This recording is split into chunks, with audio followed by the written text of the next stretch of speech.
Section 1. You will hear a conversation between a customer and a booking officer at a theatre. First, you have some time to look at questions 1 to 4 on page 2.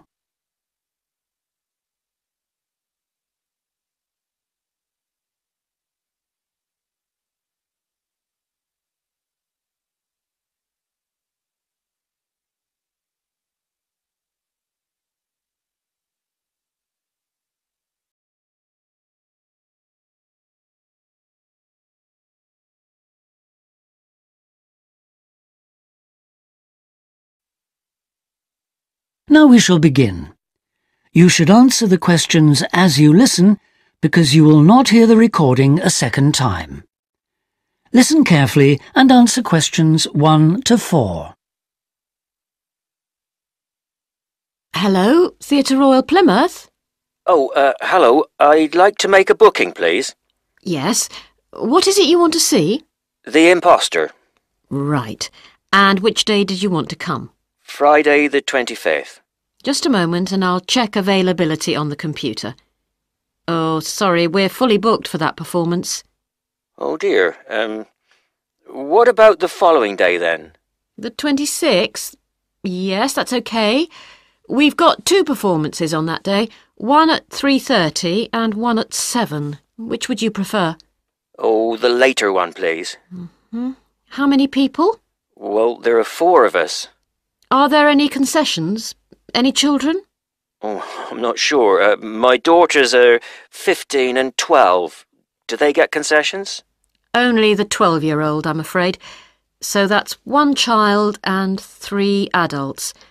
Any idea where you'd like to sit? Stalls or circle? Tickets for the stalls are a bit more expensive.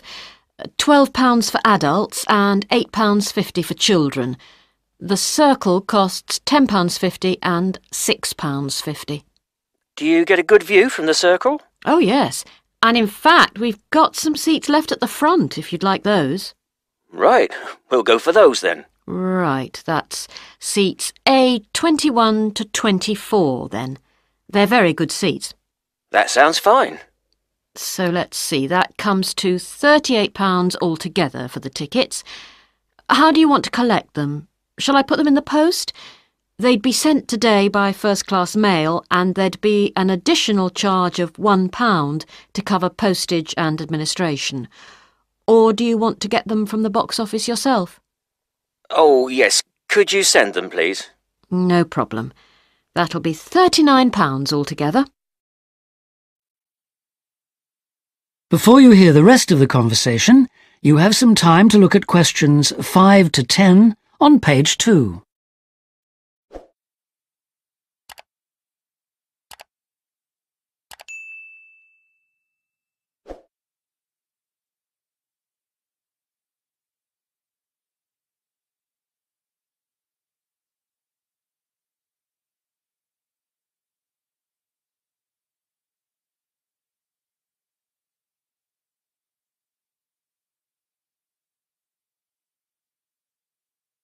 Now listen and answer questions 5 to 10.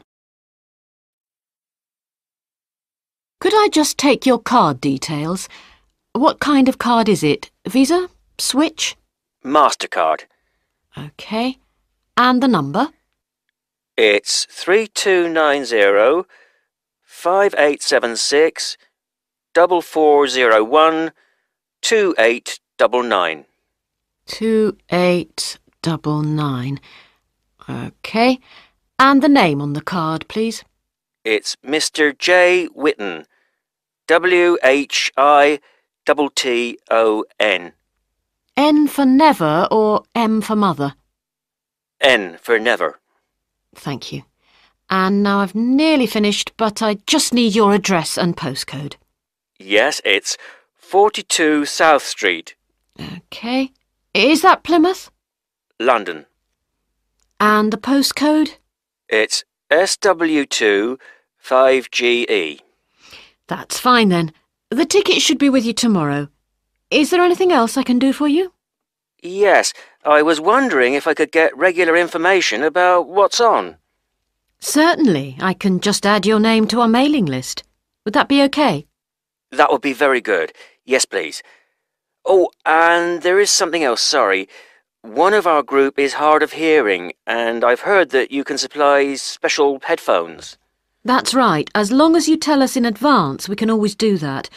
I'll book those for you now, and you can just collect them from the box office before the show. Thanks very much for your help. No problem. Thank you for calling. Thank you. Bye. That is the end of section 1.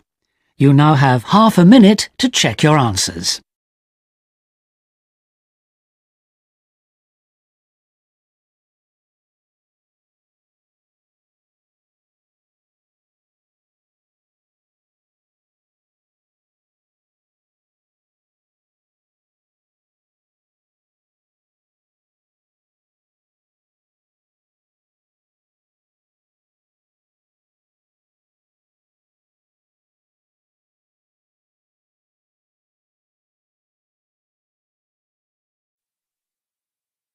Section 2.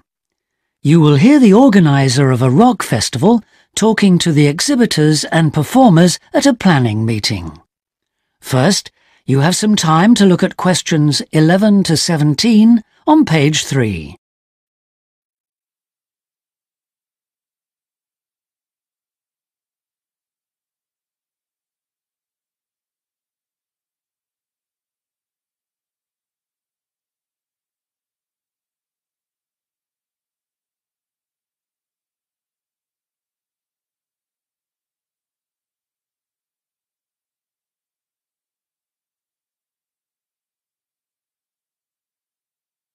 Now listen carefully and answer questions 11 to 17. Good evening, everyone. I'm glad you could all make this planning meeting for what promises to be the biggest and most colourful free rock festival ever held in the South East. So whether you're a performer, a craft exhibitor or an artist, we all extend a big welcome to you. Could we turn first to the plan so I can familiarise you with the layout of the site, which, as you know, is an old football stadium. We're really lucky to have so much space this year. You can see the main gate at the bottom of the plan. Have you found it? That's where most visitors will enter. It's also the entrance for those taking part in the craft fair. We've set the stalls just inside the gate on the left in a circle. If you walk straight ahead from the gate along the path without turning right, you'll come to some steps up to the football stadium. On the left of the steps is the fringe stage. This is for alternative artists. They include folk singers, poets and other acts which are more suited to a smaller stage. And they should also enter by the main gate. On the opposite side of the steps is a restaurant, and adjoining that is the main festival information point. Here you can get extra programmes and up-to-the-minute information about events, and you can discuss any last-minute problems, although we hope everything will be running smoothly when the festival opens. Coming back to the plan, you go up the stairs to the stadium. The entrance for the rock bands is on the far side, and on your right is the main stage, which will have powerful illumination and amplification throughout the weekend. There will probably be TV vehicles adjacent, that's in this area only, for recording purposes. If you look at the outside of the plan, you can see a third gate for exhibitors, opening onto a side path. A little way down the path, before you get to the trees, is the building where the art exhibition's being housed. Then, finally, there's just one more building marked on your plan, quite near the main gate. It's divided into lock-up garages, so I hope you now feel quite familiar with the main festival area. Before you hear the rest of the talk, you have some time to look at questions 18 to 20 on page 4.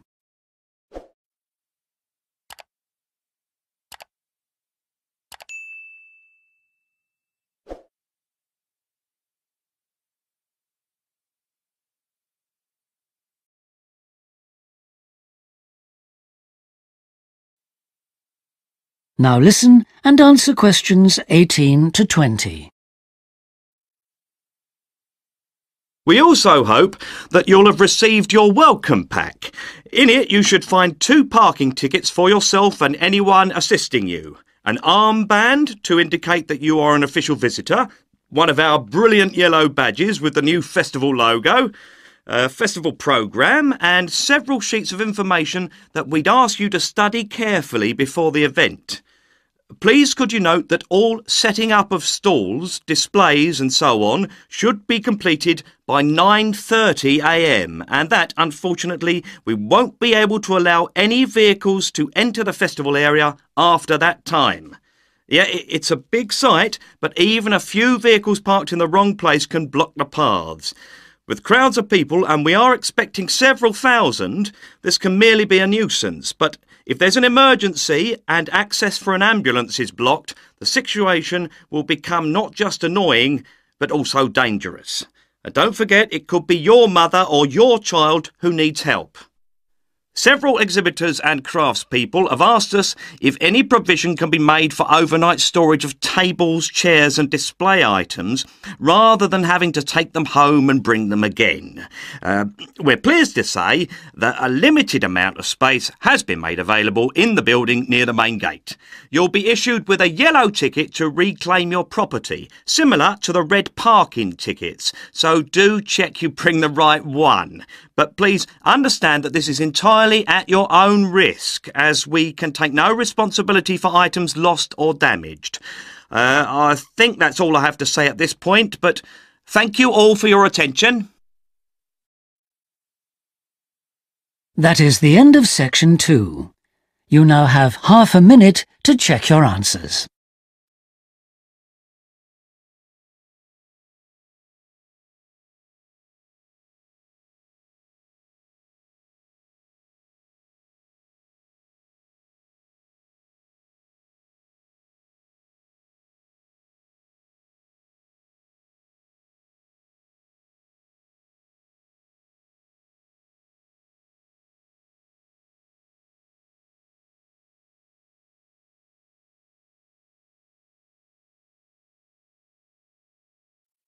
Section 3.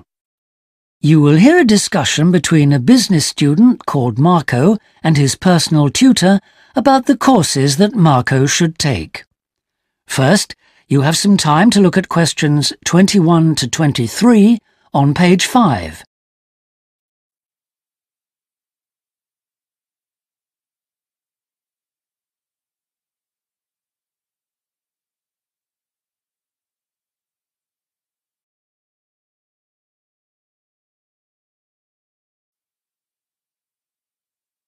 Now listen carefully and answer questions 21 to 23. Hi, Marco. Come in. Thanks. I've got a bit stuck trying to select courses for next semester. Could you help me, please? Of course. Sit down. Oh. First of all, most people just go for the areas of business that they're interested in. But even if something doesn't look very stimulating, it's important that you can use it once you get a job. It's not much good choosing areas that aren't going to be helpful later on. Right. I want to go into management, so I'll need to think about that. And should I start specialising in a particular area yet? I don't think that's wise at this stage. It's better to aim for a wide variety of subjects, especially as management covers so many possibilities. You shouldn't be limiting your choices for later on. Yes, I see. You should also look at how the course is made up. Will you have regular seminars and tutorials, for example, as well as lectures? OK. Some of the lecturers are quite big names in their fields, aren't they? Mm-hmm. Should I aim to go to their courses? Well, remember that the lecturers who aren't well known may still be very good teachers. I'd say we have a consistently high standard of teaching in this department, so you don't need to worry about it. Before you hear the rest of the discussion, you have some time to look at questions 24 to 30 on pages 5 and 6.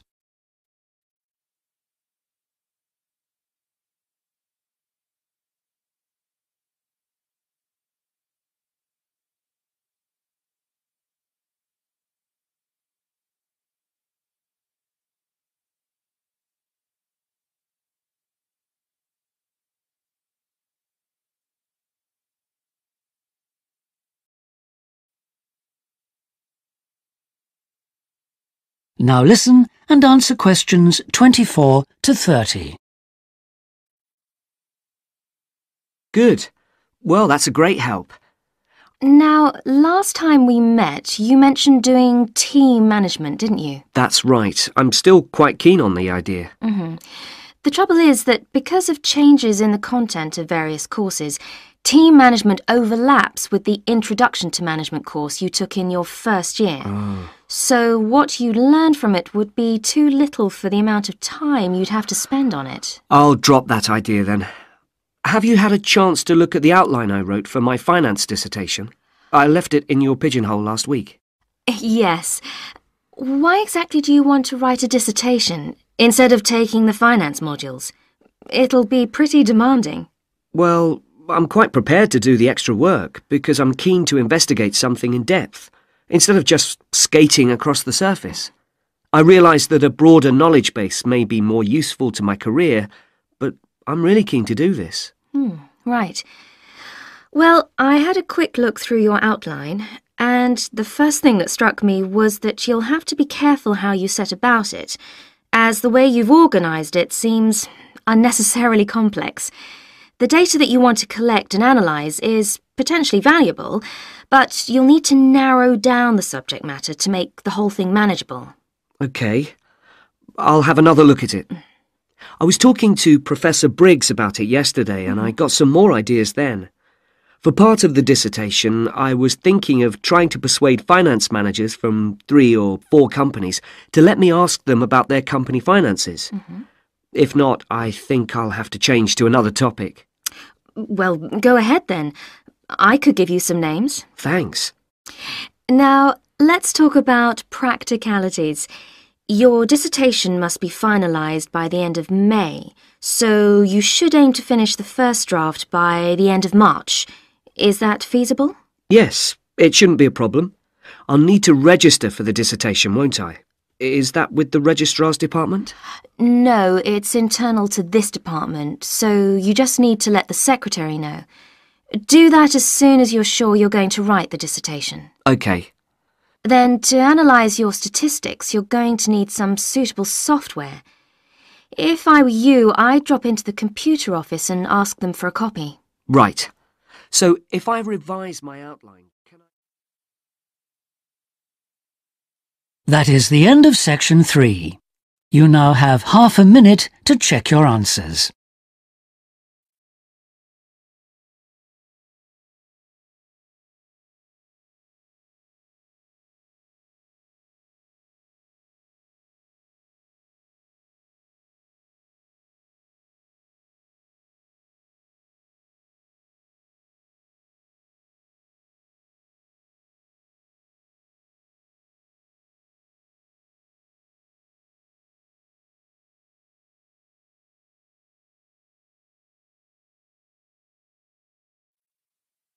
Section 4.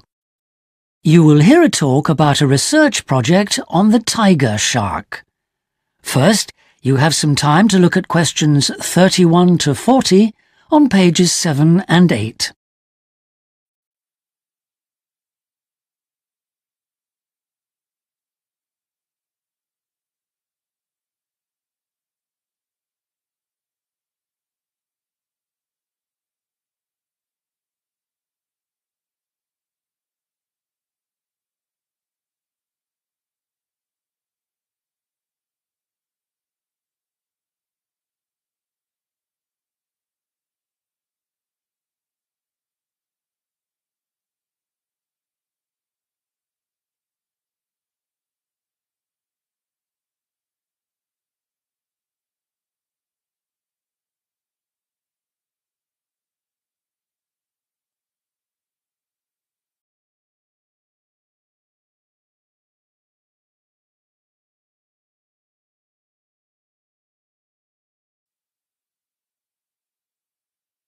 Now listen carefully and answer questions 31 to 40. Good morning, everyone. Today I'm going to talk about the research project I've been involved in on the tiger shark. First of all, some background information. The tiger shark, also known as the leopard shark, is often thought to have got its name from its aggressive nature. But in actual fact, it's called that because it has dark bands similar to those on a tiger's body. It is a huge creature, growing up to lengths of 6.5 meters. It can be found just about everywhere throughout the world's temperate and tropical seas, but it is most often found along the coast rather than the open sea. In terms of feeding, tiger sharks tend to be most active at night and are solitary hunters. Their preferred prey includes other sharks, turtles, seabirds, and dolphins, to name but a few. However, it's not uncommon to find garbage in its stomach. This is because it tends to feed in areas such as harbors and river inlets, where there is a lot of human activity. Now to the project itself. We are particularly interested in some studies that have been done in the Rain Island area. Observations here have shown that there is a large population of tiger sharks present in the summer during the turtle nesting season. However, during the winter months the sharks disappear. So we decided to do some of our own research there.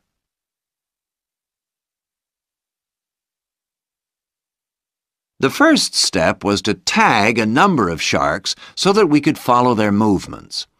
To do this, we first needed to catch the sharks. Early in the morning, we baited lines with large bits of fish and set them in place. These lines were then checked every 3 or 4 hours. If no sharks were caught, the baits were replaced. Once a shark had been caught on one of the baited hooks, it was pulled in close to the boat and secured so that we could carry out a number of brief activities to aid our research. This usually took no more than about 10 minutes and was carried out as carefully as possible to minimize any stress to the shark. Each of the tiger sharks that we caught was measured and fitted with an identification tag, and also a small amount of tissue was taken for genetic studies. For some larger sharks over 3 meters long, we also inserted into the belly a special acoustic tag capable of sending satellite signals, while on other large sharks we attached a camera to the dorsal fin to enable us to study the behavior and habitat use of the sharks. After this, the shark was released, and we were able to follow its movements. So what was the purpose of all this tagging? Well, while we were already familiar with some aspects of the tiger shark's behavior and food sources, what we hoped to do in this project was to see exactly what factors affected the migration patterns of tiger sharks and whether it was, in fact, food, weather, and reproductive needs. These are some of our findings. On February 21st, a large female shark, whom we named Natalie, was attracted to our research boat at the northern tip of Rain Island and fitted with one of the satellite tags I've just mentioned. No transmissions were received from Natalie between April 2nd and April 29th, indicating that she didn't surface to feed during this period. The area in which she was last reported is very shallow, suggesting that she may have changed her feeding preferences during this period to focus on prey found on the sea floor.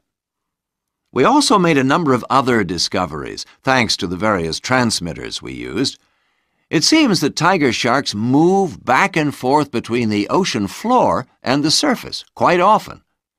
This may help the sharks conserve energy while they swim, but it probably also helps them hunt, since this movement back and forth maximizes its chances of not being detected by its prey until the last minute.